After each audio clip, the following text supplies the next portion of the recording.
Ever since the Brexit extension period ended, British expats without Spanish residency can only stay in the country for 90 out of every 180 days. Some expats in Spain have said the new rule has had a big impact.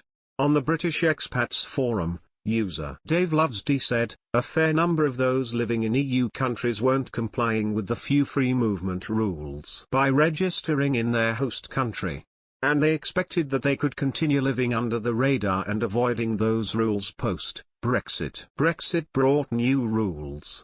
Those are not so easy to circumvent, and just wait until ETIAS gets added to the pot. ETIAS is a fee that non-EU citizens will have to pay to travel to the EU. It is expected to be introduced in 2023. Even before Brexit, expats should have registered in Spain, but many were able to live under the radar without doing so. Agree to disagree said, I know one girl whose application for residency was rejected and she was given 15 days to leave Spain. She chose not to leave Spain. She now works for cash in hand and lives in constant fear of being stopped by the police. It could be a routine check the police are carrying out and they simply ask her for her ID. She would be detained on the spot and put on a plane back to her country of origin.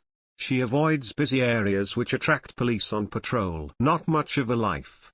Another expat, Natu HH, said, the only regret we have is that we cannot stay in our holiday home for 180 days, but to be legal we have to split it into chunks of 90 days. One expat said, since Brexit, Brits who overstay the 90 out of 180 day rules don't actually have the right to be there. That's a bit more than living under the radar and not meeting a few conditions. It's being illegal because you need official permission from Spain to even be there, which you don't have.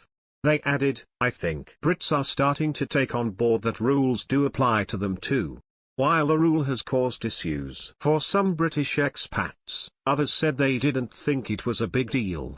Stingy Chips said, I'd say most Brexit voters live in the UK. 90 days at a time is more than enough for the vast majority of them. It's better for them. If British nationals have to stay in the UK and invest in the British economy instead of another country. Another expat suggested that more young people might start moving to Spain as working from home becomes more normal. However, Moses 2013 said, there will always be people who come and go, but the majority of people can't work from home and everything is regulated. Apart from that, a lot of people just don't want to live in Spain, and while we believe it's paradise, it's not for everyone. When you look at the house price to income ratio, Spain is not cheap either. House prices have risen by 4.3% on average in Spain in the last year, according to valuation company Tinsa.